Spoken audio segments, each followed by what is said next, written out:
Yo, welcome back to the channel, guys, and today I'm bringing you a controller setting guide for the finals on the computer. Now, I know what you're thinking already. You're like, whoa, you got a PC, just play mouse and keyboard.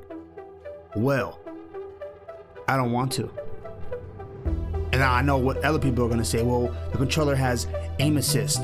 You're noob for playing with the controller. I don't care.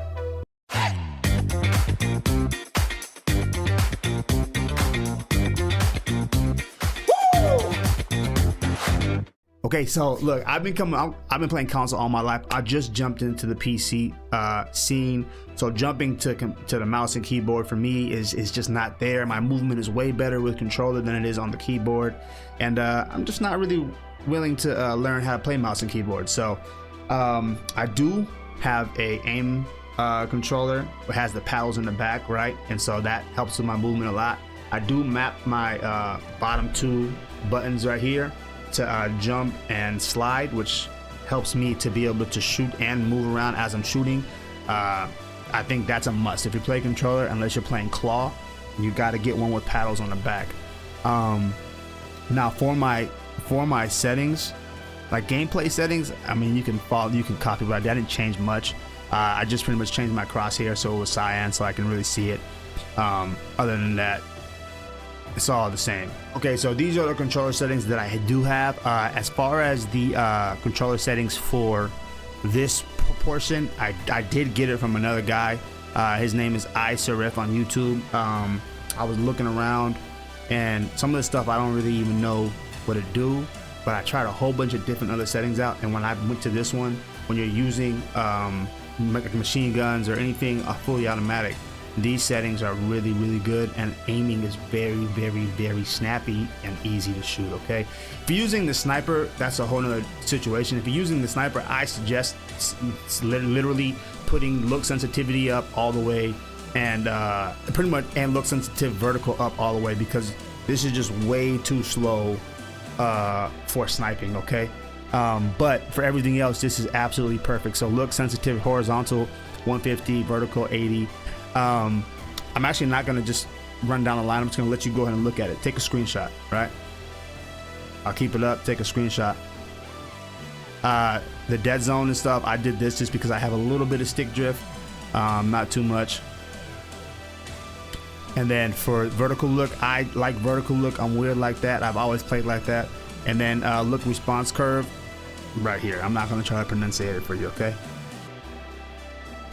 Now this is where things get kind of interesting, right? So you guys take a screenshot, do whatever you gotta do with those settings, but right here, so when you're using controller, you definitely want directional equipping. Okay, last thing you want to do is have a freaking wheel where you gotta like put the directional pad or the thumbstick in the direction of the item you want. You want to just be able to press the button, either one of the directional buttons, to be able to get whatever gadget you want. And for me, I actually use top back paddle right here for my stun gun, because I use the stun gun almost all the time, and it's a quick switch from weapon to stun back to weapon. So I want an easy right here, and then I use down on the D-pad because my thumb is closest to the down right here for the next used thing, and then I use left or right, either one, for the last used gadget that I have. Sprint behavior, you always want to toggle. What this is going to do is once you tap your L3 or whatever your sprint button is,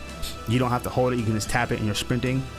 Crouch behavior toggle. So the thing important with the sprint behavior is that when you just hit crouch, you just go down, right? Like this, you just go up and down. But when you hit sprint and crouch, you do a slide, right? And you can do it standing still. You gotta press the buttons at the right time.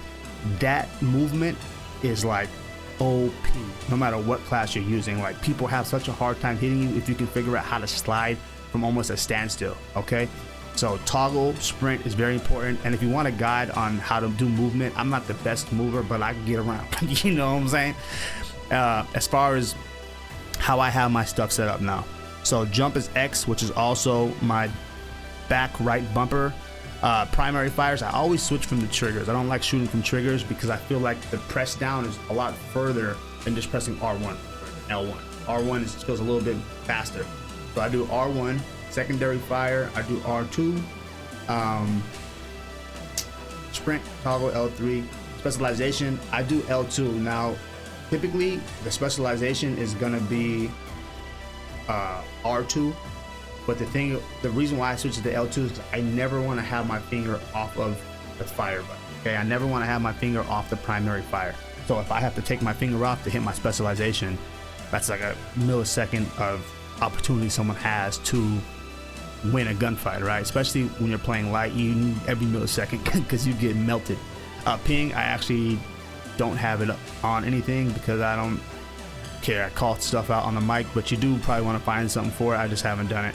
And the reason is because it's so easy to reset your control. So make sure when you do this, you take a picture, because I've reset my controls on accident millions of times in games. You don't want to do that. It takes a little while to set them up. Quick melee, I keep the same crouch, slide, circle. That goes on my back left pad. Now, if you don't have pads and you don't play claw, I would suggest switching this to tactical. So your crouch slide would be your R3 button, right? And then you can make your sprint, you know what I'm saying, keep your sprint the same what it is. So you would do crouch slide right here, and then you would do melee with your circle button, okay? Or whatever button you want. But if you don't have paddles or play claw, you need to switch your crouch melee to R3. It's very important. Aim down sight L1. Weapon triangle, that's also interacts how I get up and down ropes. And then my gadgets here, I have up, down, and left. And the reason why I have up for one is because that goes to my back paddle on top, which is my stun gun. And then down and left are just the easiest places for my fingers to get to, okay? And then aim assist, obviously we want that on because we're playing against a lot of mouse and keyboards. Controller is not as quick as mouse and keyboard, so turn it on. Right, target track and keep that on. Zoom, all this stuff, keep it on, okay? Controller vibration, turn that off. You don't need it, it's just a distraction. And these are the settings that I've been using on my controller, and I felt like I win pretty much every gun battle. The only time I don't win is if I make a mistake. But when it comes to aiming one-on-one gun battles against mouse and keyboard, we win with these settings. The only thing that I've been noticing is, and it's only when I use the stun gun on light. If I stun a mouse user, he can still 360. Like he can 180 on me like he's not even stunned, depending how fast his sensitivity is on. I had that happen to me today against a couple heavies where I'd stun them from behind and they would just instantly turn around, snap on me and shoot. Yeah, it was almost like they weren't stunned. That's the only benefit of mouse and keyboard to me. And then also the movement. If you're not used to using the controller, the movement on keyboard and mouse can be a lot better. It's, you know what I'm saying, mouse and keyboard is probably always gonna have a slight edge on controller, but I'm a controller player though, so I make the best out of it, and we're doing pretty good with it right now. So these are the settings I use. If you want like a movement guide, let me know. Other than that, man, I'll see you next video.